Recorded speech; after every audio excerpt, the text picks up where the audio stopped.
desempleo, que son los más significativos. Cuando uno dice inflación, aumento sostenido y generalizado del nivel de precios. ¿Por qué es un problema? Porque no lo puede resolver una empresa en forma particular. No lo puede resolver, digamos, los trabajadores. Necesariamente necesitan alguien que esté por encima de los trabajadores, los empresarios, de las familias, como para que pueda resolver esta problemática. Por eso se van a utilizar políticas antiinflacionarias. Todo dependerá de cómo se considere el problema inflacionario. Por ahí algunos dirán, no, el problema inflacionario es un problema monetario, básicamente, entonces probablemente restringirá la oferta monetaria. Ahora, si el problema es un problema estructural, habrá que analizar cuáles son las problemáticas estructurales que de una u otra manera están generando, digamos, el proceso inflacionario.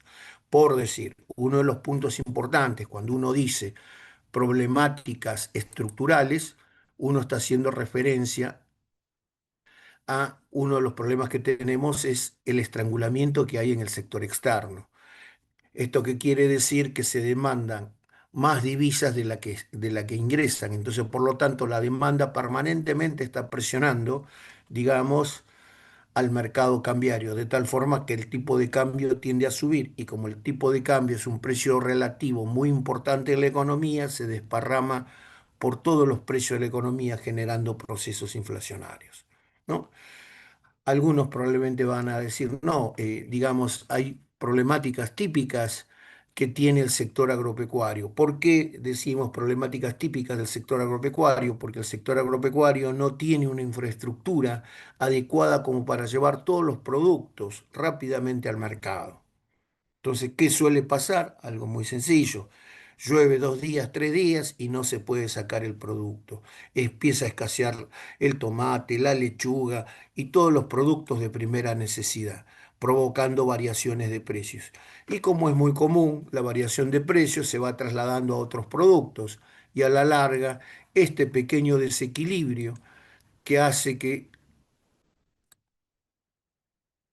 básicamente esta inflación del sector agropecuario se vaya trasladando a todos los otros sectores de la economía. Problema estructural que tal vez se podría resolver mejorando los caminos, mejorando, digamos, las rutas, etcétera, como para que el transporte pueda llegar fácilmente a las tranqueras y sacar el producto y abastecer al mercado. ¿No?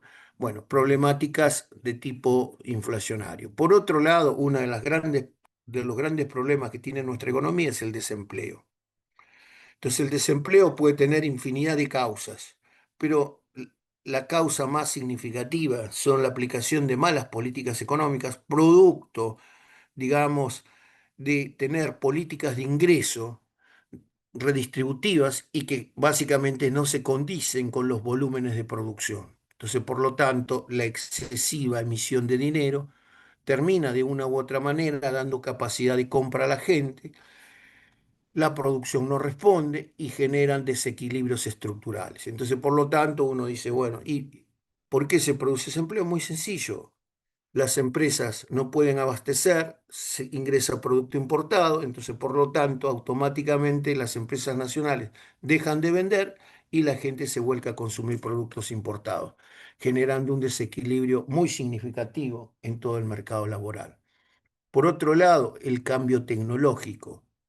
¿No? El cambio tecnológico, en la medida que se va incorporando al proceso productivo, va exigiendo nuevas capacidades. Entonces, si la población no se adecúa, no se capacita, cada vez van quedando más personas en el camino y probablemente sin nivel de trabajo, lo cual le va a generar caída en sus niveles de ingreso, condiciones, digamos, de indigencia, pobreza, etcétera. Un sinnúmero de causas que genera el desempleo. Por otro lado, otra problemática típica del desempleo es que la persona, una vez que pierde su empleo, se siente, digamos, sin posibilidad de poder volverse a insertar. Entonces esto le genera problemas psicológicos, los cuales considera que de una u otra manera la persona se siente disminuida. Entonces, por lo tanto, vivir del subsidio, vivir de la ayuda social, a la larga termina generándole cambios estructurales, sociales muy fuertes en su forma de vida. Bueno, otra problemática, así a grandes rasgos asumiendo, es el problema del crecimiento. ¿A qué se debe el problema del crecimiento? Básicamente a la falta de inversión y planificación por parte del Estado. Al no haber volúmenes de inversión, la actividad tiende a disminuir, obviamente, pero para que se puedan dar incrementos en los volúmenes de producción se necesitan tasas de interés bajas. Lamentablemente, las crisis y la inestabilidad y los procesos inflacionarios generan que la tasa de interés, al ser un precio, siga incrementándose, frenando la inversión en nuestro país. Y por otro lado, la inestabilidad genera situaciones, digamos, de incertidumbre respecto de lo que puede ocurrir en el largo plazo. Por lo tanto, las empresas tienden a proyectar su actividad en el corto plazo y al no pensar en el largo plazo, difícilmente puedan invertir. Entonces, por lo tanto, las empresas se transforman de empresas productoras de bienes y servicios, en algunos casos a empresas importadoras, o simplemente de empresas productoras a empresas comercializadoras. Bueno, consecuencia que se va generando producto de la inestabilidad que se va dando en la economía. Bueno, estos tres problemas son los más significativos. Uno podrá argumentar, digamos, con mayor propiedad las causas, las problemáticas, etcétera, pero tener idea de estos problemas. Segundo, dice, ¿cuáles son los indicadores más importantes que utiliza la economía? La economía utiliza tres indicadores en particular. En primer lugar, el producto. En segundo lugar, el ingreso. Y en tercer lugar, el gasto. El producto, lo que va tratando, digamos, de mostrarnos es la producción de bienes y servicios en un determinado periodo de tiempo. En otras palabras, la generación de riqueza.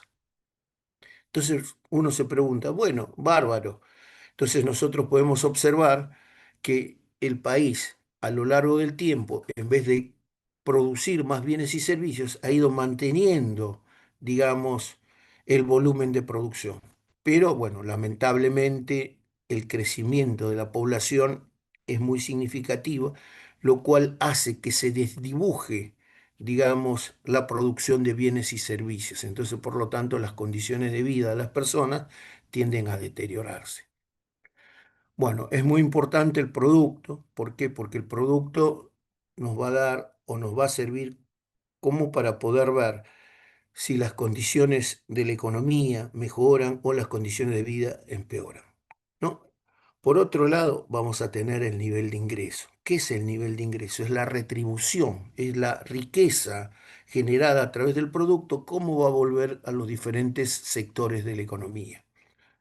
Como ustedes saben, básicamente la distribución del ingreso no es equitativa en nuestro país, es muy desigual. Entonces, por lo tanto, esta distribución del ingreso hace que existan sectores muy ricos como sectores muy pobres. Por eso es importante entender en algunos casos el rol del Estado, que busca la redistribución del ingreso, mejorando las condiciones de vida de las personas. Por eso la producción de los bienes públicos por parte del Estado mejora los niveles de consumo de nuestra sociedad. Entonces, por lo tanto, los niveles de ingreso tienden a mejorar. En otras palabras, la persona recibe un ingreso, por decir, de 1 millón de pesos, pero con la prestación de servicios que le brinda el Estado, sus niveles de ingreso pueden incrementarse tal vez en un 50 o un 60%, ¿no? Bárbaro. Entonces es muy interesante ver toda la problemática de la distribución del ingreso. Por otro lado, otra problemática muy importante que analizamos a través de los indicadores tiene que ver con el gasto. ¿Qué parte del ingreso que recibe la población se consume?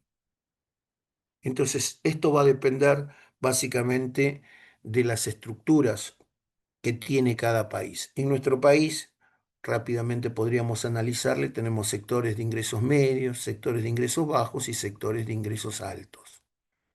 Los sectores de ingresos medios e ingresos bajos consumen en su gran proporción la totalidad de su renta, que quiere decir que tienen poca capacidad de ahorro. mientras que los sectores de altos ingresos, con mucha suerte, van a llegar a consumir el 50% de sus ingresos, lo cual quiere decir que van a ahorrar un 50%. Lo ideal sería que ese ahorro que genera la población o estos sectores de altos ingresos vuelvan al sistema productivo.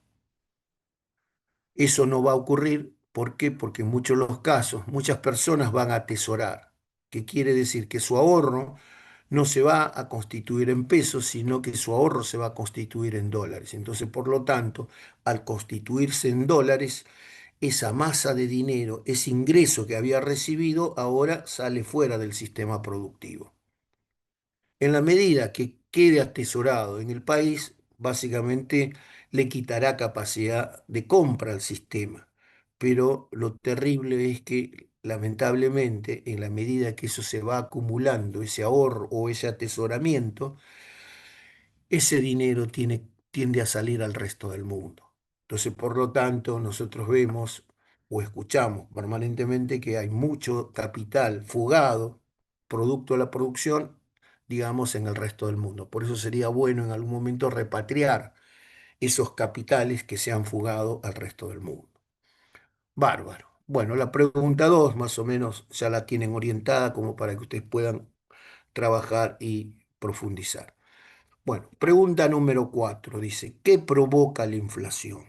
Entonces, cuando me dicen qué provoca la inflación, lo que estoy viendo son, lo que estoy pidiendo básicamente son los efectos nocivos de la inflación. Primer punto, la inflación acorta el horizonte de planeamiento. ¿Qué quiere decir? Que al haber inflación, la inestabilidad hace que las personas no puedan planificar a futuro y planifiquen en situaciones de corto plazo. Entonces, por lo tanto, las empresas ya no se interesan tanto por la producción, sino se interesan por la parte financiera. Entonces, los niveles de inversión tienden a disminuir. De la misma manera, las personas cambian sus conductas de consumo, tratan de vivir el presente, no proyectan al futuro, porque la incertidumbre en la cual genera la inflación hace que el individuo viva el día a día. No, por otro lado, es muy común que cuando se producen los efectos inflacionarios, la moneda pierde valor. Entonces la gente ya no atesora su riqueza en moneda nacional, sino que busca monedas mucho más duras, como es el caso del dólar, el euro, etcétera, y se posicionan en esas monedas, quitándole nuevamente, como expliqué minutos atrás, capacidad de financiamiento al sistema productivo. Por otro lado, la inflación es tan nociva que altera el comportamiento de las personas. En otras palabras, las enferma. ¿Qué quiere decir esto? Que ahora las personas, producto de los procesos inflacionarios, la incorporan y viven, digamos, adecuando y ajustando toda transacción económica, ya sea a índices o, digamos, a los ajustes que va a brindar los niveles de precios.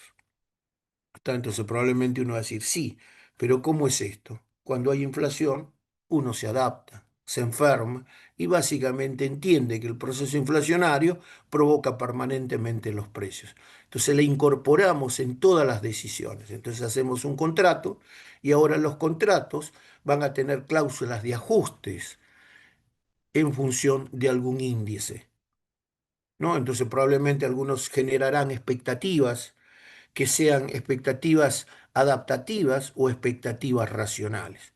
Algunos dirán, bueno, como la inflación sube todos los meses, el 2, el 3, el 4, yo me quiero proteger a futuro y la inflación para mí va a ser el 5%. Entonces, si yo compro un producto a 5, le voy a cargar la inflación por expectativas, porque voy a pensar y voy a decir, cuando vendo este producto, tengo que lograr reponer el producto y que me quede un margen de ganancia. Porque si yo no lo ajusto de esa manera, suben los precios y cuando yo tengo que reponer, no lo puedo reponer. Bárbaro. Hay otras personas que ajustan los alquileres en función de índice. Entonces, por lo tanto, usted pacta un alquiler de 100 y va proyectando su crecimiento a lo largo del tiempo. Bárbaro, entonces la persona dice, bueno, sí, hoy pago 10, mañana pago 20, pasado 30, entonces acepta. Entonces la enfermedad la tiene todo el sistema porque ahora nos adaptamos a un proceso que básicamente tiene que ver con los fenómenos producto de la inflación, ¿no? Producto de la emisión monetaria, producto de los desequilibrios estructurales, etcétera. La otra forma que, digamos, se suele dar es la inflación por expectativas adaptativas. ¿Qué quiere decir esto? Que la persona espera que se produzca el proceso inflacionario y una vez que se produce, recién ajusta. Entonces, bueno, el alquiler es 5, bárbaro, pero esperemos cuál va a ser el índice de precios al mes siguiente. Y en función del índice de precios me va a tener que pagar la diferencia. Entonces no se anticipa su comportamiento, sino que espera que se produzca el evento. Ahora, por otro lado, esta inflación que se va produciendo en el sistema va a generar todo un efecto de expectativas, que quiere decir que todo el mundo se va a proteger. Entonces el que tiene la información primero es el que se beneficia y el que se queda dormido termina perjudicado. Entonces, por lo tanto, acá va a depender en muchos de los casos quién tiene mayor poder de negociación. Y como siempre, el que tiene mayor poder de negociación son los empresarios. Y los trabajadores siempre van a negociar a través de los sindicatos, pero una vez producido el proceso inflacionario. Entonces, por eso se dice que la inflación sube por el ascensor, mientras que los salarios suben por la escalera. Entonces, por lo tanto, en este proceso de negociación, los trabajadores siempre van perdiendo capacidad de compra. Por eso se dice que la inflación genera efectos redistributivos. Pierden los que no tienen la información o no tienen capacidad de negociación y las empresas que tienen información o por su estructura productiva, que son monopolios o oligopolios, rápidamente pueden manejar los precios, ¿no? Por eso la inflación es terriblemente letal.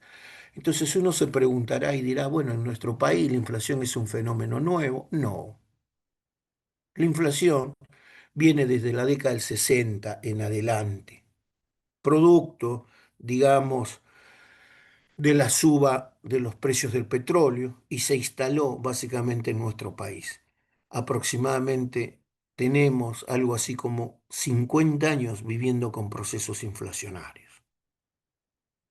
El único periodo donde la inflación se pudo controlar sistemáticamente fue en el gobierno menemista, pero después la inflación volvió a ser galopante. Los mayores estragos de la inflación fueron en el gobierno de Raúl Alfonsín y anteriores en el, digamos, en los gobiernos militares, producto de la aplicación de los ajustes que comúnmente se conoce como el famoso Rodrigazo. Bueno, entonces, un panorama de inflación creo que lo tenemos. Segundo, ¿cómo los economistas la clasifican este fenómeno? Entonces, los economistas va a depender básicamente de cuál es la posición que tomen. Entonces algunos inclusive van a decir que la inflación a bajos niveles es beneficiosa y que beneficia la actividad económica.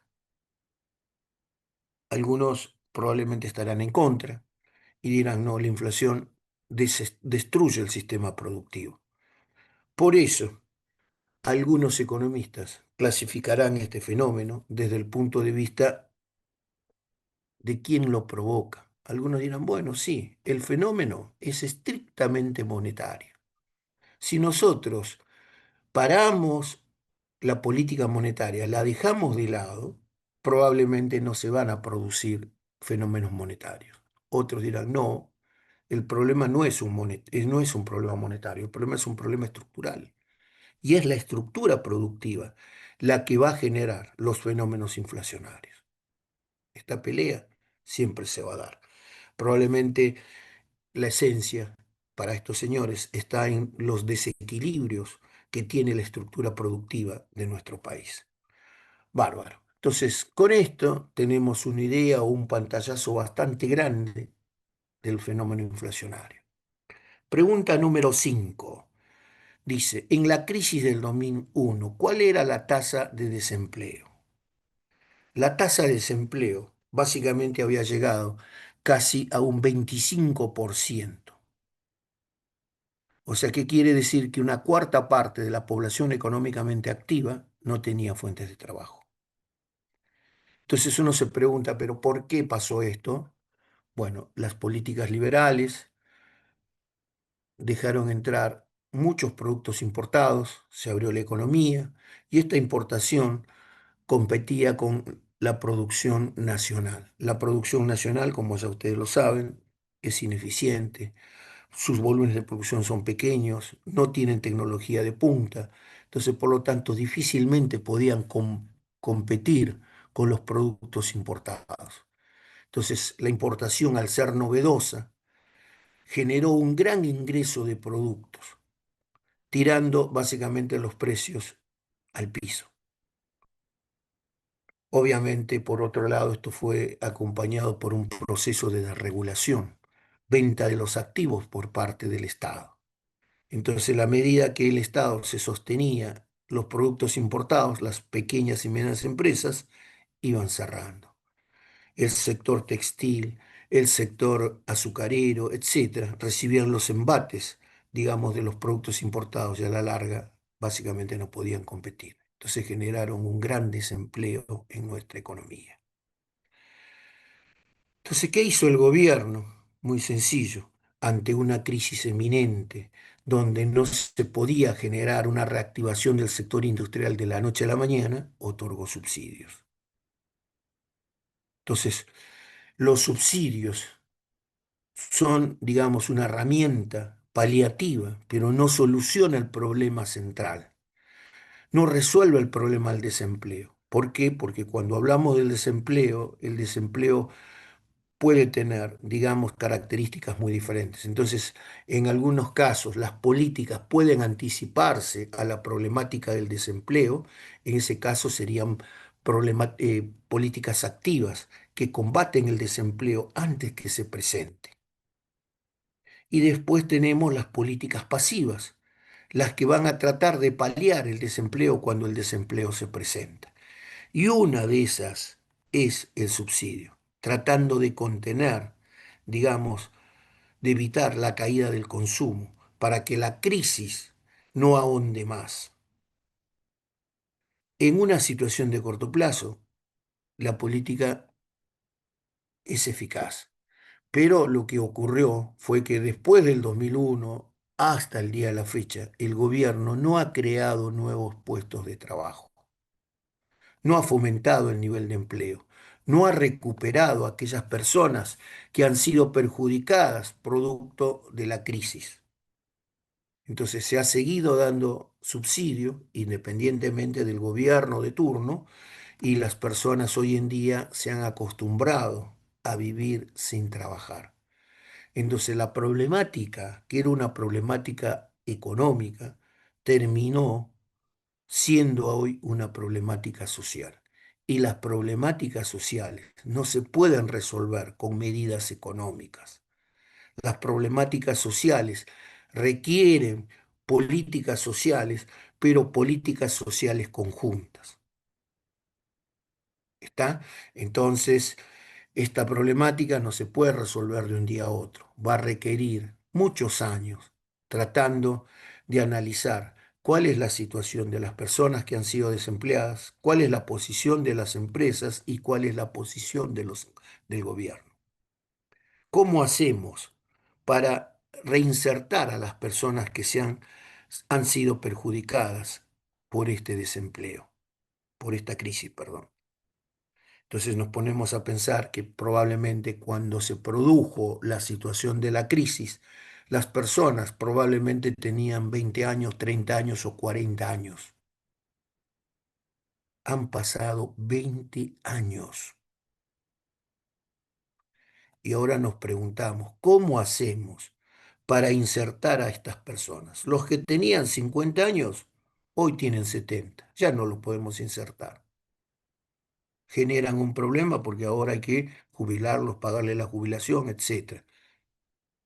Y probablemente no han tenido aportes. Los que tuvieron 30 años probablemente tienen 50 años. Cambiarle la mentalidad a una persona de 50 años con todos los cambios tecnológicos que se han presentado son muy difíciles. Las tecnologías han provocado cambios en los sistemas de producción, lo cual requiere, en muchos de los casos, personas que manejen los sistemas informáticos. Personas de 30, 40 años que no tienen una formación informática difícilmente podrán insertarse al mercado laboral. Entonces, esta problemática tiene que ser analizada desde el punto de vista social. ¿Cómo hacemos para reinsertar a estas personas? Entonces, tratar de pactar con las empresas, tratar de pactar con las personas para darle la capacitación, y el Estado tiene que jugar un rol pasivo para ver cómo hace el reentrenamiento y probablemente convenir con las empresas para que estas personas puedan volverse a insertar. Si no, como le dije, muchachos, esto es casi imposible. Bueno, entonces sobre la crisis del 2001 vamos a hablar mucho más adelante, hay muchos materiales, pero bueno, esta es una primera impresión. Bueno, seguimos. Pregunta número 6. ¿Cuáles son las diferencias entre el Producto Bruto Interno y el Producto Bruto Nacional? Acá, bueno, salió un error de tipeo. Bruto Nacional. Entonces, lo primero, cuando analizamos, siempre tenemos que ponernos a pensar que todo producto es el valor de todos los bienes y servicios finales. El tema es cómo lo tomamos. Si lo tomamos como producción de residentes o lo tomamos como producción dentro de las fronteras. Entonces, si uno dice todo lo que se produce dentro de las fronteras de nuestro país, sin discriminar si es una empresa nacional o es una empresa extranjera, etcétera. Entonces, por lo tanto, estamos hablando del Producto Bruto Interno. Todo lo que se produce internamente, desde la zona más alejada de la Quiaca hasta la zona, digamos, de la Patagonia y qué sé yo, las zonas más australes, ¿no? Entonces, todo lo que se produce ahí, independientemente de quién lo produce, va a formar parte del Producto Bruto Interno. Ahora, cuando hablamos del Producto Bruto Nacional, cambió la historia. ¿Por qué?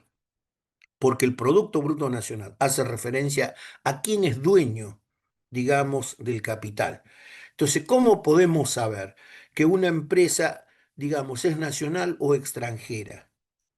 Muy sencillo. ¿Dónde se registró esa empresa? Entonces, cuando una empresa se registra, se constituye el capital social.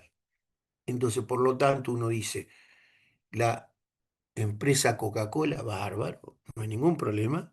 Rápidamente nos ubicamos. Se registró en los Estados Unidos de Norteamérica. Entonces es residente en los Estados Unidos, no es residente en nuestro país. Entonces, ¿eso qué quiere decir? Que al traer su capital a nuestro país, sus utilidades tendrán que remitirse a la casa matriz. Entonces, por lo tanto, lo único que queda es el trabajo que ha generado durante el periodo de tiempo. Entonces ha contratado personas, ha impactado en los mercados, ha pagado los impuestos. Bueno, toda esa actividad forma parte de la riqueza, pero todas las utilidades salen al resto del mundo. Y por otro lado, el retiro de los capitales que harán sistemáticamente, el recupero del capital. ¿Lo entendió hasta acá? Bárbaro. Entonces probablemente uno va a decir, ¿y cuál es más grande? Esto es muy simple. Un país como Argentina va a tener siempre un PBI mayor que un Producto Bruto Nacional. Diferente es el caso de Estados Unidos, de Japón o Alemania, que probablemente el Producto Bruto Nacional en esos países es mayor que el Producto Bruto Interno, porque tienen muchas filiales, muchas empresas trabajando en muchos lugares del mundo. Entonces, las utilidades que remiten a su casa matriz son mayores que la que pueden generar en el país en el cual es residente. Imagínese Coca-Cola. Coca-Cola la va a encontrar en todos los lugares del mundo. Al lugar que usted va, tiene Coca-Cola. Entonces, Coca-Cola va a remitir sus utilidades a su casa matriz. Entonces lo que vuelve a Estados Unidos es mayor que lo que se genera dentro de los Estados Unidos, ¿no? Por eso uno tiene que tratar de buscar, digamos, las relaciones, ¿no? Otro punto importante, dice, analice las distintas formas de medir y expresar las fórmulas para calcularlo. Bueno, hay fórmulas a través del producto, a través del ingreso, etcétera, ¿no? Formas como para calcularlo que el profesor les debe haber explicado. Bueno, punto número 7. Dice, explique brevemente qué se entiende por paradoja de la austeridad desde el punto de vista keynesiano. Entonces, primero, vamos a visualizar. Para los teóricos clásicos, era muy importante que las personas ahorren. ¿Pero por qué? Porque decían, bueno, en la medida que las personas ahorran, pueden depositar en el dinero en el banco y ese dinero en el banco le va a servir a las empresas para que puedan invertir. Entonces, cuanto más ahorre la sociedad, mayor será el volumen de inversión y mayor será el nivel de crecimiento que tenga ese país. Bárbaro. ¿No? Eso dicen los clásicos. Keynes argumenta todo lo contrario y dice, no, lo que dicen los clásicos es totalmente erróneo. ¿Por qué? Porque si las personas ahorran, cae el consumo. Y si las personas no consumen, cae la demanda. Y si cae la demanda, cae la producción.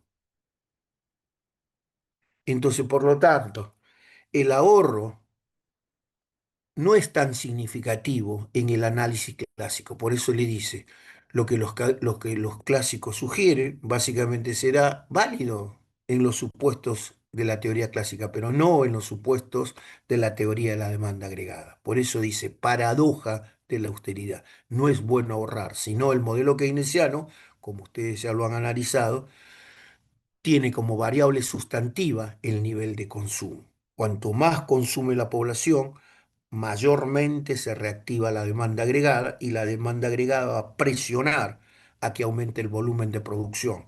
Aumente el volumen de producción, aumentarán los ingresos y los ingresos nuevamente reciclan sobre el consumo y la economía sigue creciendo, ¿no? Es muy importante, pero bueno, ustedes lo habrán visto en su libro.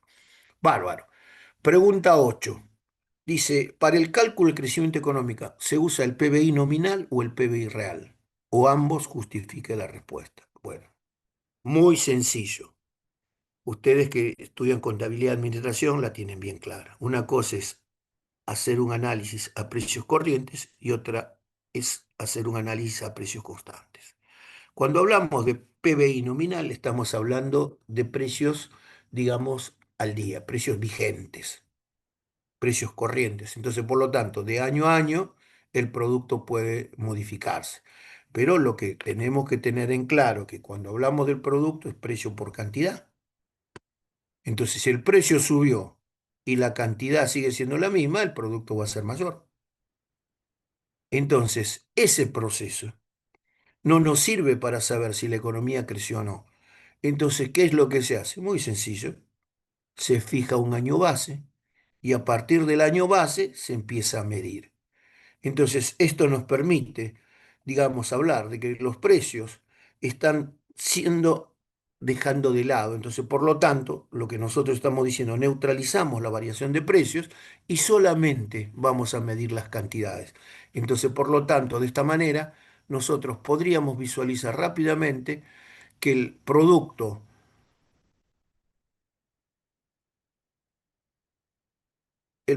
a precios constantes básicamente nos sirve para medir el crecimiento económico. Por eso también se le llama Producto Bruto Interno Real, ¿no? Entonces, básicamente, bueno, usted lo puede analizar. En muchos de los casos también se suele utilizar una ecuación muy sencilla en la cual se ponderan los productos digamos, para ver el crecimiento, digamos, de la economía. Bueno, pregunta número 9. Explique qué es la macroeconomía.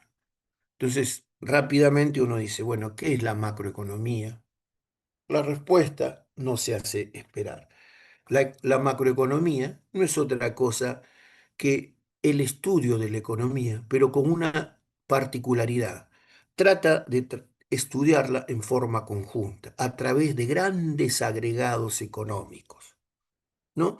Donde los individuos pierden, digamos, identidad y forman parte de un agregado económico. Entonces, los agregados que uno dice, bueno, ¿cuáles son los agregados de la economía? Muy sencillo: las empresas, las familias, el Estado, etcétera.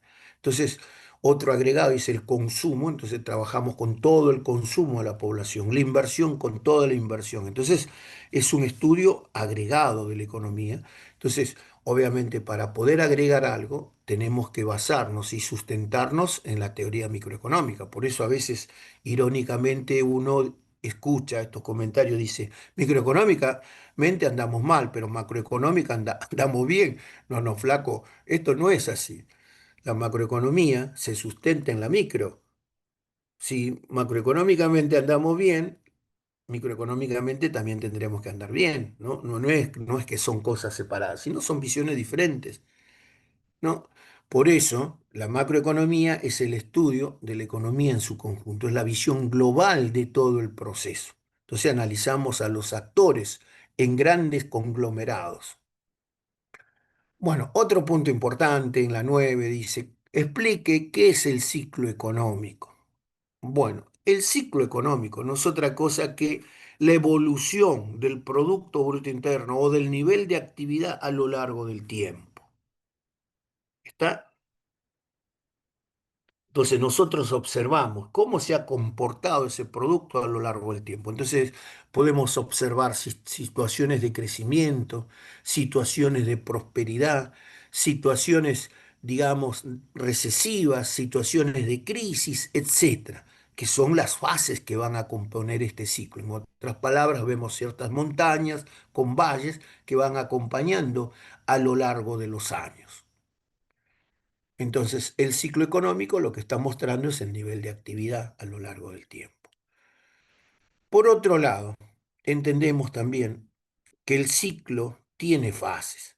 De acuerdo a los autores, podrán haber cuatro fases, tres fases, todo dependerá, pero lo más importante es que nosotros tenemos que entender que el ciclo va a tener cuatro puntos importantes: procesos de crecimiento, procesos de auge, procesos de recesión, procesos de crisis, ¿no? Entonces, por lo tanto, podemos de una u otra manera tener cuatro puntos sobre los cuales podemos tener. Algunos van a dividirlos, bueno, pero no hace falta. Bueno, bueno, los tiene que graficar. Pregunta D. Explique por qué o explique qué es la tendencia. No sé, ahí, bueno, salió algo erróneo. ¿Qué es la tendencia? Explique por qué la tendencia siempre es creciente. Bárbaro. Entonces uno rápidamente puede observar que en realidad la tendencia lo que nos está mostrando es la relación que hay entre el producto y básicamente el tiempo. Pero este producto básicamente está reflejando los niveles de consumo y el crecimiento de la población, porque siempre va a crecer en la medida que van transcurriendo los años, porque siempre se va a producir más bienes y servicios. Bárbaro. Pregunta número 10. Bueno, la pregunta 10 hace referencia a las grandes discusiones entre la teoría keynesiana y la teoría clásica. Por un lado, digamos, la problemática del ahorro, la problemática del consumo, de más está decirlo, lo volvemos a explicar. Para los clásicos el ahorro es fundamental, dado de que va a generar, digamos, la posibilidad de que la economía pueda crecer. Por eso, para los teóricos clásicos, en un mundo totalmente racional, todas las personas que ahorran depositarán su dinero en los bancos, de tal forma que la tasa de interés, en la medida que sube o baja, garantizará que exista mayor ahorro o menor ahorro. Pero una vez que el ahorro se constituya, ese ahorro se va a transformar en inversión. Entonces, la relación ahorro-inversión va a provocar que las tasas de interés no sean altas ni tampoco sean muy bajas, porque si son bajas, la gente no ahorra, y si son muy altas, la gente no invierte. Entonces, por lo tanto, el libre juego entre el ahorro y la inversión determinará una tasa de interés de referencia que permita que el ahorro se pueda equiparar a los volúmenes de inversión. Bueno, diferente es el caso, digamos, del consumo. Para los teóricos keynesianos, el consumo es muy significativo. ¿Por qué? Porque lo que va a alimentar a la demanda agregada es el consumo. Entonces ellos dicen en realidad que el consumo es la variable más significativa y que probablemente en situaciones de corto y mediano plazo el consumo no tiende a modificarse. En cambio, del mediano a largo plazo, sí el consumo tiende a cambiar, porque cambian las condiciones en las cuales están inmersas los individuos. Cambian, digamos, las problemáticas sociales, cambian los niveles de vida, cambian sus niveles de ingreso. Entonces, por lo tanto, el nivel de consumo del mediano a largo plazo tiende a modificarse, mientras que en el corto y mediano plazo el consumo se mantiene constante. Pero como decíamos recién, el consumo es la variable más importante para el análisis keynesiano porque incide directamente sobre los niveles de demanda. Acuérdense siempre que la demanda es la que va a permitir la reactivación de la economía. Por eso la demanda está constituida como parte en el consumo y el segundo elemento es la inversión. Pero todo este proceso de crecimiento económico en la cual la demanda va a forzar permanentemente a la producción se va a dar siempre y cuando exista desempleo. Si no hay desempleo, difícilmente digamos, la economía se puede reactivar. Ahora, si hay pleno empleo y nosotros fomentamos el nivel de consumo, lo único que vamos a generar son situaciones inflacionarias. Por eso, Keynes dice, cuando estamos muy cerca de las situaciones de pleno empleo, las políticas no tienen que ser expansivas, sino que las políticas tienen que ser contractivas, de tal manera que desaceleremos y mantenemos el nivel de actividad de la economía. Bueno, otro punto importante es el punto C, la tasa de interés y la concepción del dinero. Entonces, acuérdense, en el mundo clásico, la tasa de interés juega con el ahorro, ¿no? Es el premio al ahorro. Entonces, una persona deja de consumir y en realidad tiene un costo de oportunidad por ahorrar. Ese consumo se está postergando de un consumo presente por un consumo futuro. Entonces, toda persona piensa que en el futuro va a consumir más que lo que consume hoy. Y ese sacrificio económico que hace por ahorrar se ve recompensado ¿por qué? Por el interés. Entonces, si yo deposito el dinero en el banco 100 hoy, cuando lo retire voy a tener los 100 más la tasa de interés. Entonces, por lo tanto, mi consumo futuro va a ser mayor que el consumo que podía hacer hoy. ¿No? Bárbaro. Entonces, para ellos, la tasa de interés y el ahorro están siempre a la mano. En el mundo keynesiano, no. En el mundo keynesiano, la tasa de interés juega con el dinero. Es más, la tasa de interés es el premio por haber cedido la liquidez. Entonces, cada vez que nosotros dejamos de lado y ahorramos, rápidamente perdemos la liquidez. ¿Qué es la liquidez? Esa capacidad que tiene el dinero de transformarse en cualquier bien o servicio. ¿Está? Entonces, por lo tanto, si nosotros la cedemos a un tercero, perdemos la liquidez. Entonces, por lo tanto, su recompensa se mide que en términos de tasa de interés. Por eso, cuando uno deja el dinero en el banco, lo que estamos diciendo es cedo la liquidez por un periodo de 30, 60, 90 días y me van a pagar una tasa de interés. Bárbaro. Pero siempre hablando del dinero, no del ahorro. Ahora, la concepción del dinero, muy sencillo. Para el mundo clásico, el dinero era neutral, no generaba valor. En el mundo keynesiano, el dinero es neutral y genera valor.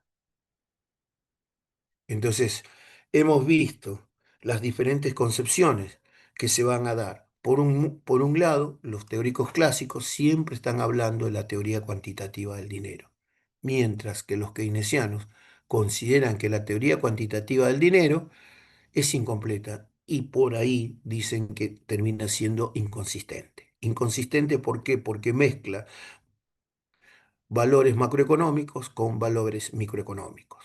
Dicen el nivel de producción es macroeconómico, mientras que el nivel de perdón, el volumen de producción es macroeconómico y el nivel de precios es microeconómico. Entonces, por lo tanto, no se puede mezclar lo micro con lo macro. Entonces, por lo tanto, desestiman la teoría cuantitativa del dinero y dicen que es inconsistente.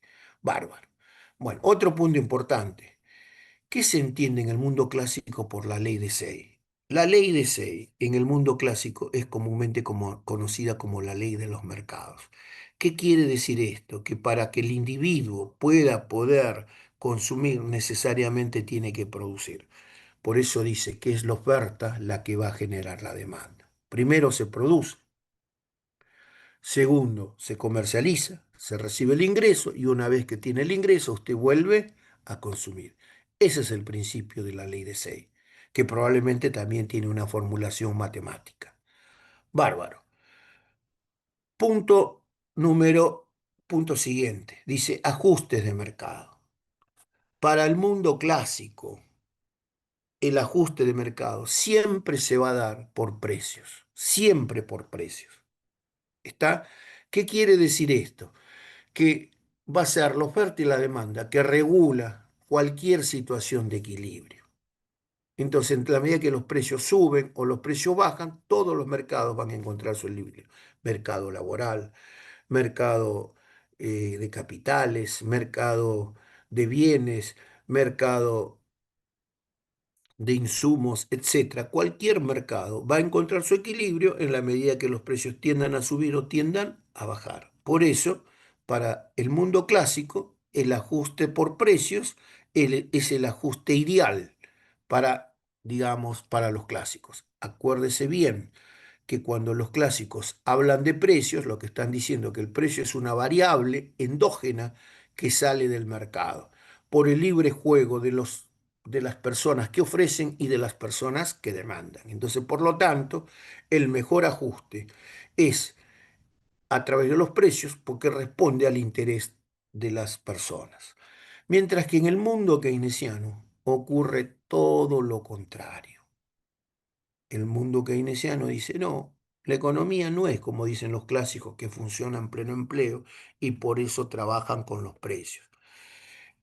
El mundo keynesiano trabaja con desempleo. Entonces, por lo tanto, cuando hay desempleo, si la oferta supera la demanda, tendría que aumentar la oferta, porque hay recursos ociosos, se puede producir más.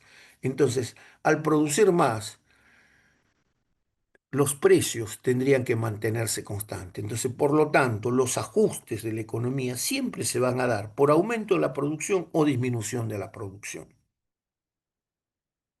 ¿no? Por eso, repito, para el mundo keynesiano, siempre tiene que haber desempleo, porque si hay pleno empleo, el modelo keynesiano ajusta de la misma forma que ajusta el modelo clásico. Pregunta, bueno, pregunta siguiente, comercio internacional. Bárbaro. Bueno, de más está decirlo.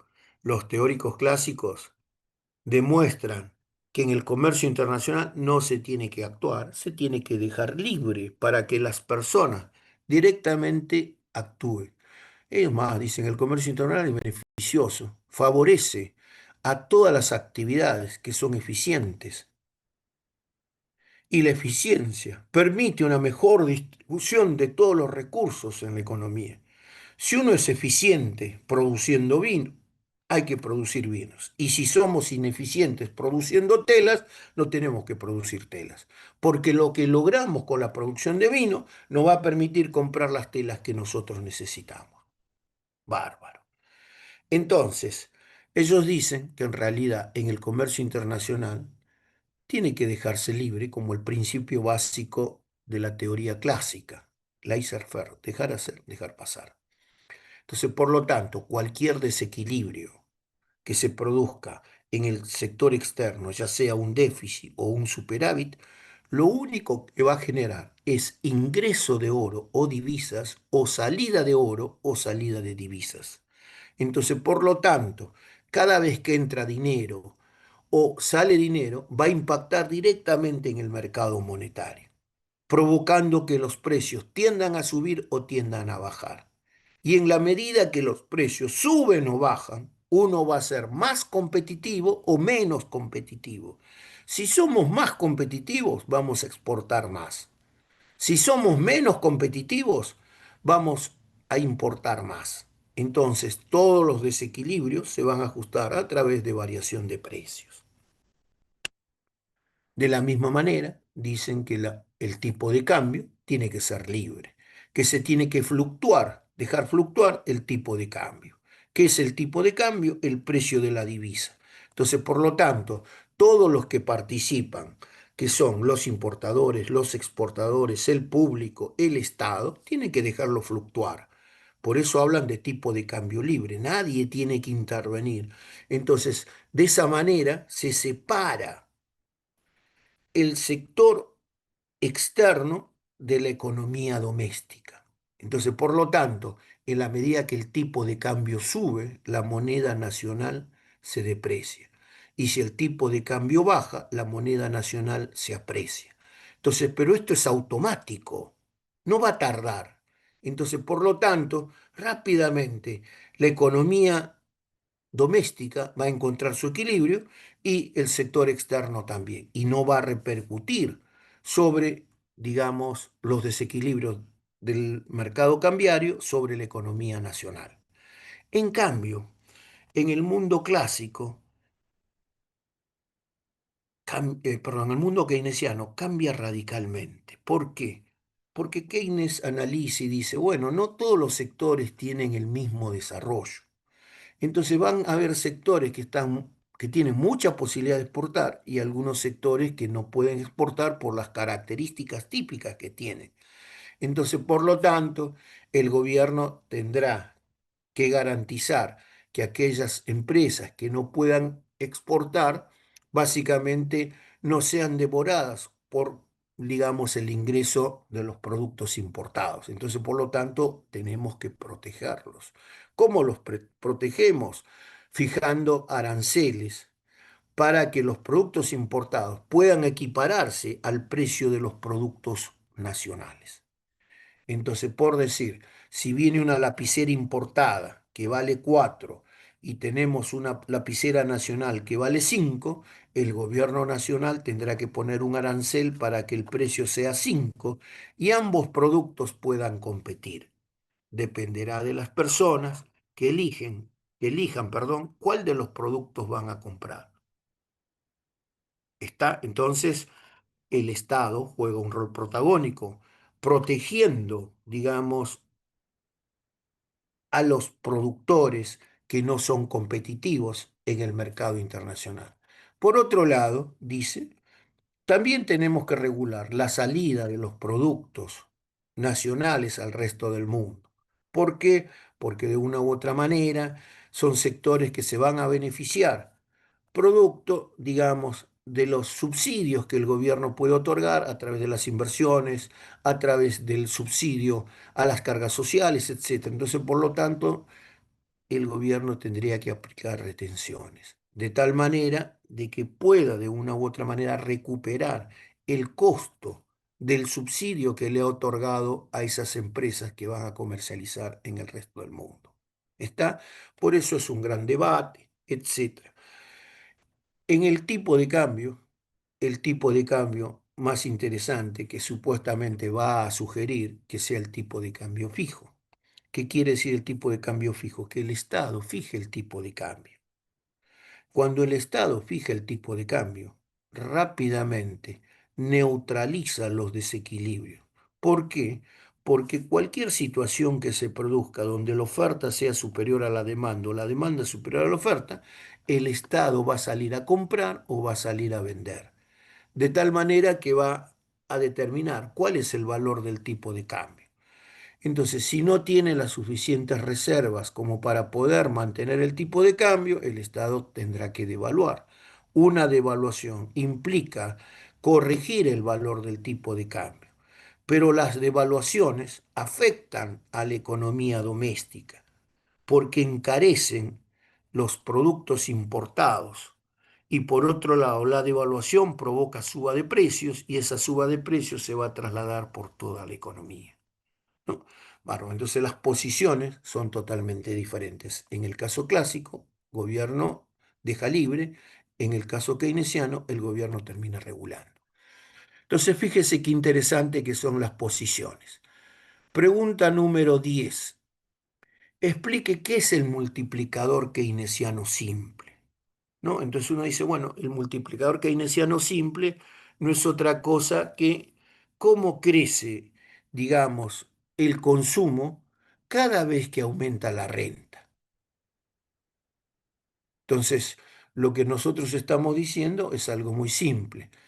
Nuestra sociedad tiene una forma de consumir los productos, que es lo que va a determinar un elemento muy importante que se llama la propensión marginal a consumir. Entonces, la propensión marginal a consumir lo que nos está diciendo es de que cada ingreso que recibe la población, ¿cuánto consume? Si analizamos en términos matemáticos, podríamos decir lo siguiente: si la sociedad recibe uno, ¿cuánto consume? ¿50, 60, 80 o consume uno? Entonces, lo que nosotros observamos es cada vez que crece la economía, crece la demanda, crece la producción, crece el ingreso. Entonces, si crece el ingreso, va a crecer el consumo. Entonces, cuanto mayor sea la propensión marginal a consumir, mayor será el crecimiento del consumo. Entonces, por lo tanto, al crecer el consumo, no solamente va a afectar al consumo de bienes y servicios, sino que ese crecimiento de la demanda se va a trasladar a otros sectores, se va a trasladar al mercado de factores. Entonces, por lo tanto, cada vez que se demanden más bienes y servicios, se van a necesitar más materias primas para producir los bienes y servicios que necesita ese crecimiento de la demanda. Entonces, por lo tanto, ahora va a haber más trabajadores, va a haber más empleo, etcétera, y más salarios. ¿Qué hacen esos trabajadores cuando reciben su salario? Vuelven a consumir. Entonces, el consumo potencia el consumo y eso es lo que va a medir el multiplicador keynesiano simple. Bueno, ¿por qué los países tienen diferente propensión marginal? Muy sencillo. Uno de los grandes cosas que suele diferenciar a un país de otro son las condiciones culturales, sociales, en las cuales se encuentra inmerso cada uno de estos países. Entonces, probablemente uno dice, bueno, ¿cómo será la propensión marginal en Estados Unidos? En Estados Unidos la propensión marginal es bastante alta, probablemente está muy cerca de 0,9. En otras palabras, de cada peso que reciben, consumen 90 centavos. Entonces esto acelera el crecimiento de la economía. Entonces probablemente uno se pregunta y dice, bueno, ¿cómo será la propensión marginal en la sociedad hebrea? Bueno, nos ponemos a pensar que la sociedad hebrea ha vivido situaciones muy complejas a lo largo del tiempo. No tenían territorio, han sido expulsados, han sido combatidos en la Segunda Guerra Mundial, hasta que en algún momento probablemente le han dado su territorio y hoy en día tienen, digamos, la República, el Estado de Israel. Entonces probablemente los tipos trabajan como todo el mundo y reciben probablemente ingresos.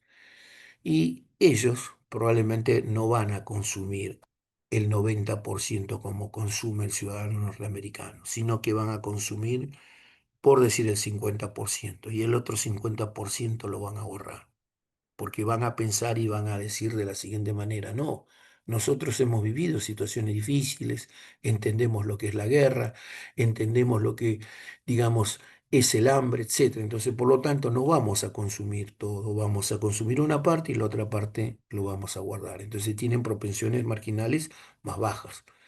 Analizamos nuestro caso, el caso argentino. El caso argentino es totalmente diferente. ¿Por qué? Porque somos una fusión de culturas y nos hemos acostumbrado a tener parámetros sociales, culturales muy interesantes, similares a los países de Europa. Pero lamentablemente tenemos rentas similares a los países latinoamericanos. ¿Está? Nos gusta comer bien, nos gusta vestir bien, nos gusta viajar, nos gusta conocer, etcétera. Bárbaro. Tenemos un estándar de vida bastante bueno, pero los salarios son de hambre. Entonces, ¿cómo podemos sostener esto? Muy sencillo.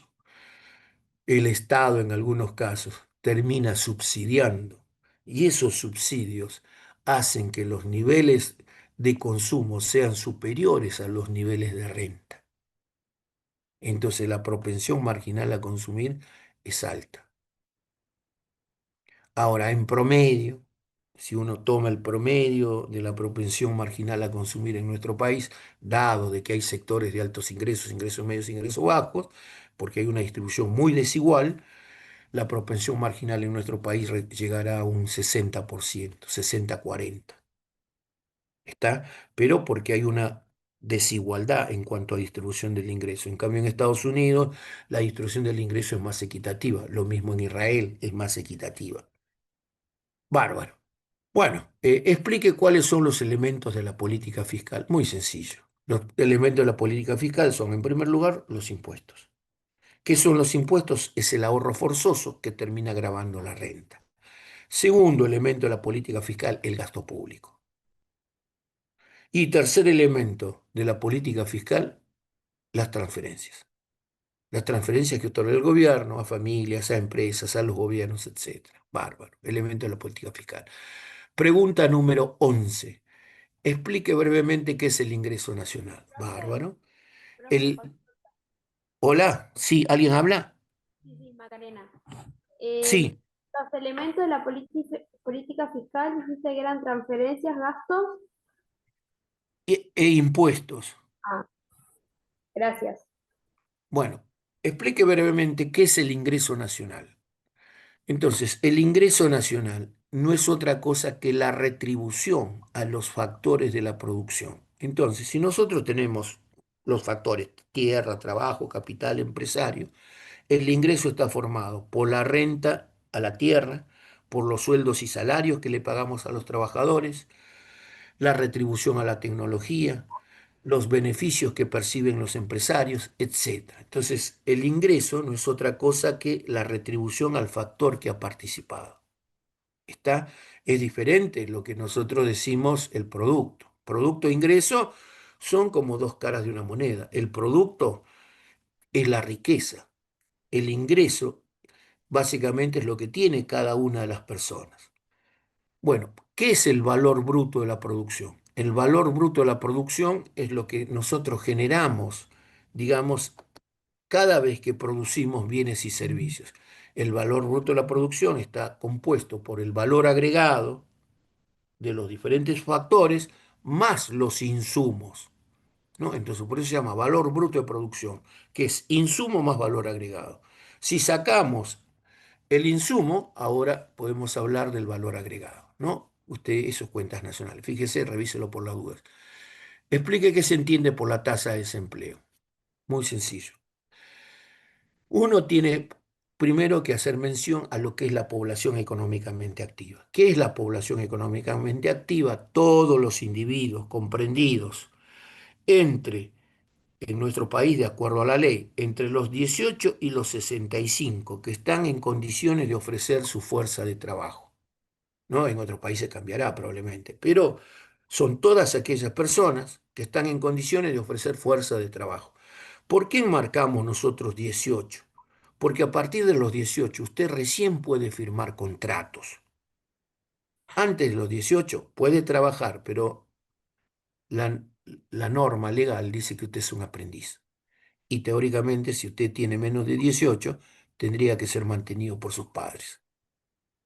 ¿Está? Entonces, por lo tanto, por eso la población económicamente activa está entre los 18 y los 65 años de todas aquellas personas que están buscando trabajo, que están dispuestas a trabajar, porque también puede haber personas comprendidas en ese rango que están desanimadas, que se han desanimado y no quieren buscar trabajo, ¿no? Por eso se dice, personas que buscan activamente trabajo, las que no, no, no las vas a obligar. Yo puedo tener 40 años y no quiero laburar. Bueno, entonces estoy fuera de la población económicamente activa. Entonces, El desempleo no es otra cosa que el porcentaje. ¿Qué porcentaje de esta población no trabaja? Entonces, ese es el problema. Entonces, probablemente uno se va a poner a pensar y va a decir, pero ¿el desempleo es bueno o malo? Todo va a depender de cuál es la tasa. Los teóricos, digamos, clásicos, los nuevos clásicos, dicen, bueno, sí, para que una economía funcione es necesario que exista un 5% de desempleo. ¿Qué es lo que se va a llamar tasa natural de desempleo? ¿No? Entonces, si las personas están comprendidas de ese 5%, bueno, no hay que preocuparse porque son las personas que dejan su trabajo para buscar un trabajo mejor, etcétera, y eso garantiza la rotación de puestos de trabajo. Entonces el ejemplo más sencillo es, joven de 18 años entra a McDonald's, bárbaro, trabaja, quiere aprender, quiere ver cómo es el trabajo, cómo es la responsabilidad, lo verduguean, todo bárbaro. Entonces se empieza a dar cuenta que en realidad él dice, bueno, esto no es para mí. Yo tengo más capacidad, yo he estudiado, tengo una formación secundaria, sé manejar sistemas de computación, hablo inglés, etcétera, bárbaro. Entonces considera que tiene otros atributos, entonces por lo tanto deja ese empleo y busca otro trabajo. Dice, no, yo puedo trabajar tal vez como empleado en una empresa, puedo llevar libros contables, etcétera, bárbaro, no importa. Entonces, ¿qué hace? Deja su trabajo para buscar otro trabajo. Durante ese tiempo forma parte de qué? De la tasa natural de desempleo. Pero una vez que consiguió su trabajo, se soluciona el problema. Entonces, ¿esto qué quiere decir? Que todas las economías del mundo siempre tienen desempleo, pero como máximo un 5%. El problema es cuando empieza a superar el 5%. Entonces, el 6, el 7, el 8. En nuestro país hay un 11, un 12% de desempleados. Entonces, es preocupante. Y cada vez más, en la medida que van cerrando empresas, vamos viendo que mucha gente se va quedando sin desempleo sin empleo. Entonces, por lo tanto, la tasa va creciendo. Entonces, es un problema. ¿Por qué? Porque el gobierno tiene que ver cómo soluciona esta problemática de las faltas de puestos de trabajo. Entonces, probablemente tendrá que sentarse con las empresas para tratar de ver por qué no invierten o qué necesitan para que estas empresas inviertan, sentarse con las empresas y los trabajadores para determinar cuál es la capacidad del trabajador que ellos necesitan para formarlo, para que ellos puedan insertarse al mercado laboral. Por otro lado, tiene que aplicar políticas de subsidios para sostener a este volumen de producción para que puedan consumir, para que puedan vivir, ¿no? Durante el tiempo que dure todo este proceso de negociación, ¿no? Por eso muchos países, entendiendo las fases del ciclo económico, se preocupan antes. Entonces dicen, no, vamos a tener un subsidio al desempleo equivalente a un salario, pero todo trabajador que perciba tiene que buscar su trabajo porque al año de otorgarse este beneficio se corta. Le vamos a mantener la obra social para que pueda atenderse, pero si no consigue su trabajo durante un año, problema de él, no problema mío. Entonces se trabaja antes que se produzca. Si la persona está desempleada, tiene este beneficio. En nuestro país no es así. Lamentablemente las políticas son netamente pasivas. Cuando aparece el desempleo, recién el gobierno empieza a preocuparse. Entonces dice, no, bueno, tratemos de abrir una empresa, tratemos de ver si podemos generar mayor empleo en el sector público para... Bárbaro. Entonces llenamos las empresas públicas de personas que básicamente no tenían trabajo. Entonces lo que a veces el Estado, en su afán de generar empleo, lo que está haciendo es tratar de generar empleo, digamos, de baja calidad, que no tiene productividad. ¿Me siguen hasta acá? Entonces por eso es importante que el Estado se siente con las empresas, ayude a que las empresas puedan invertir y el Estado determine cuáles son los sectores estratégicos a través de los cuales se va a crecer.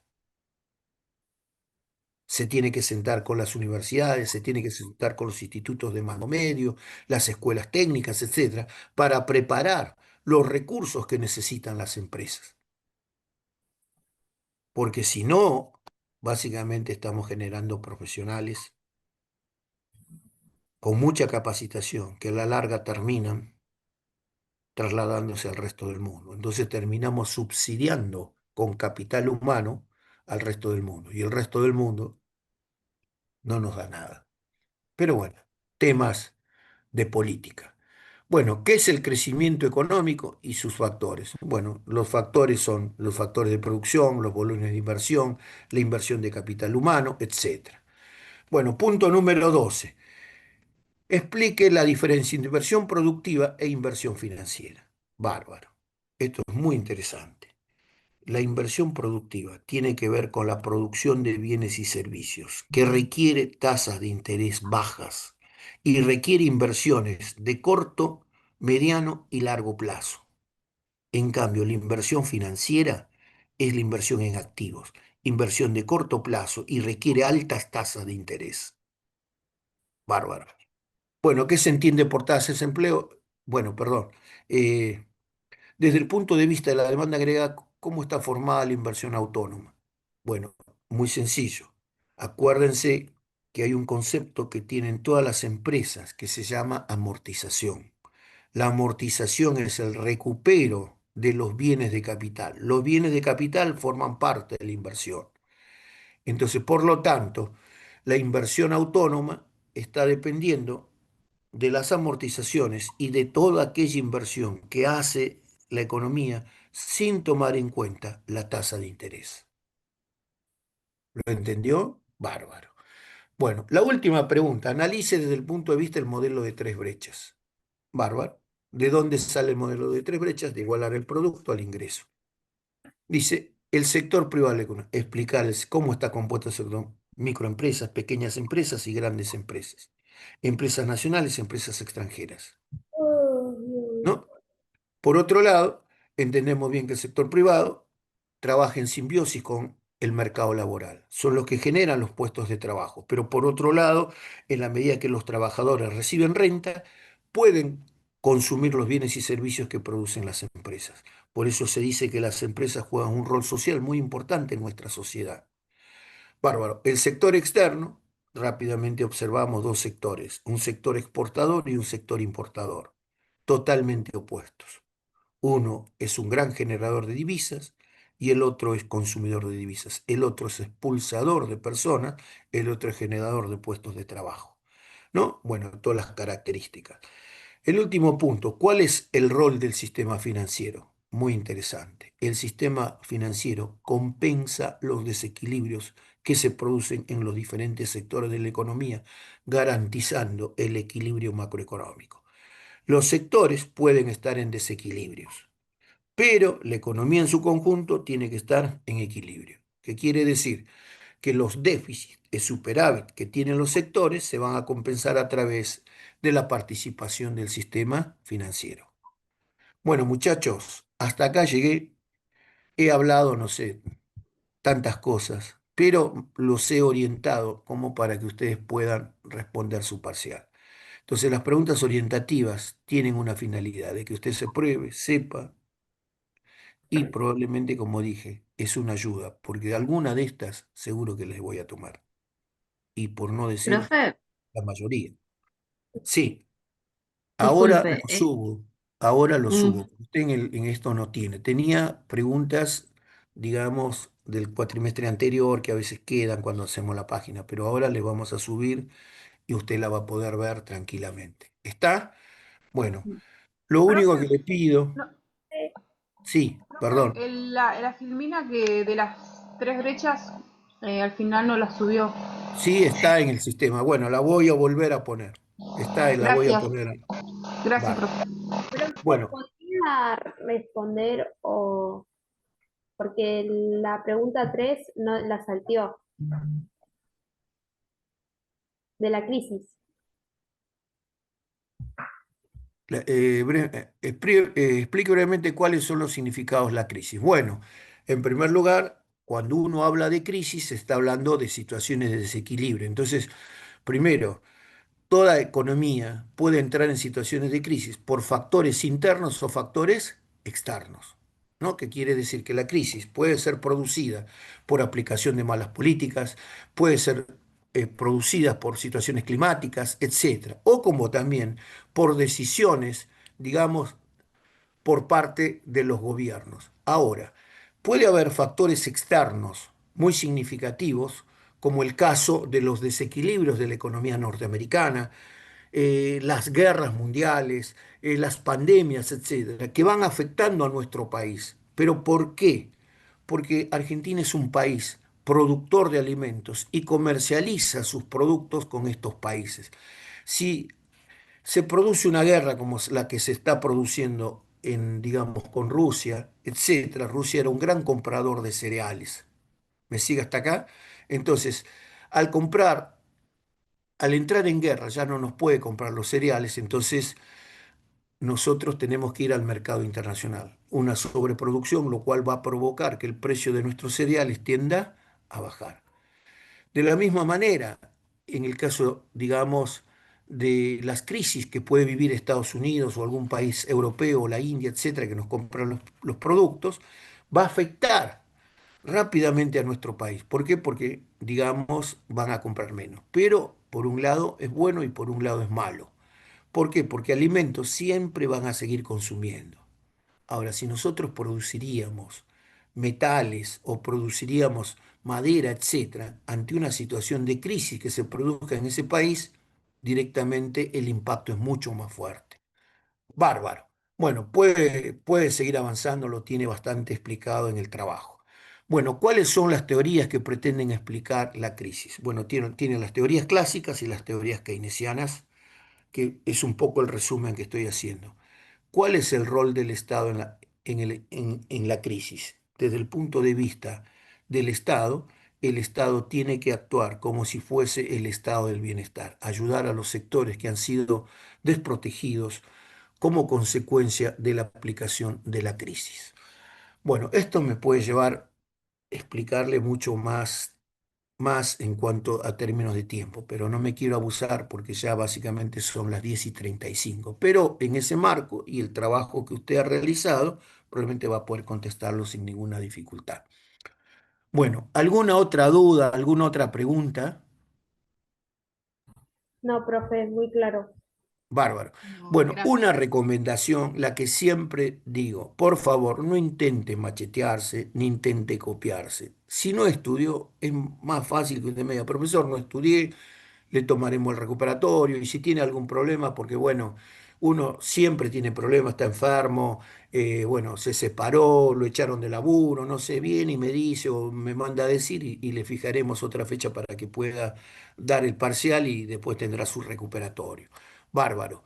Pero como siempre digo, nosotros somos guías, nosotros los orientamos, le damos el material, lo apoyamos, lo ayudamos. Entonces, por lo tanto, es el momento en el cual usted tiene que demostrar que todo el esfuerzo que ha hecho de ir a las clases los días viernes, que escucharnos a nosotros horas y horas, básicamente tiene que, digamos, tener un buen fin. Entonces, obviamente, el parcial es el que va a cuantificar su esfuerzo, su dedicación.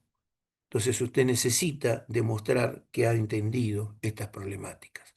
Y son muy importantes porque son formadoras para que la segunda parte del curso pueda entenderla porque son mucho más explicativas. Bárbaro.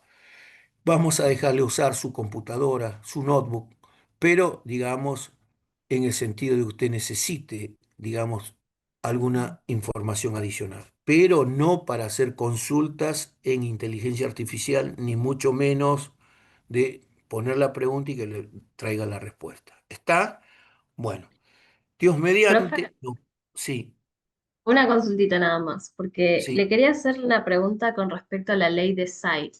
Si es sí. que lo puede decir brevemente, más o menos, La de ley de qué. SEI es la ley de las ofertas y las demandas. Es la ley que dice que toda oferta crea su propia demanda. En otras palabras, traducido en un lenguaje sencillo, para que una persona pueda consumir, primero tiene que producir. Produce un bien, lo lleva al mercado, recibe un ingreso y una vez que ha tenido el ingreso, puede consumir el bien o servicio que necesita. Por eso se dice, primero tiene que estar el producto y después va a generar una demanda. Keynes visualiza todo el proceso de forma diferente. Dice, primero tenemos que entender al consumidor. En la medida que entendemos al consumidor, vamos a elaborar el producto. Entonces, primero tenemos que conocer la demanda. Si conocemos la demanda, recién podemos producir los bienes o servicios. Por eso, para Keynes, es la demanda la que va a generar la oferta, mientras que para el clásico, de acuerdo a la ley de Say, es la oferta la que crea su propia demanda. Bárbaro. ¿Alguna otra pregunta? Bueno, le No, pido el día martes que traten de estar a las 7 para acomodar los bancos, sentarse. Nosotros vamos a llegar en el horario de siempre, 7:30. El que habla como los ayudantes que siempre colaboran, ¿no? Y estaremos ahí para que ustedes puedan tener, digamos, el horario necesario para responder las preguntas. Bueno, buenas noches y Dios mediante, los espero el martes. Gracias, ¿eh? Ahora les subo las preguntas. Gracias. gracias. Chao. Buenas noches. Buenas Muchas noches. gracias, Chao. profesor. Chao, gracias.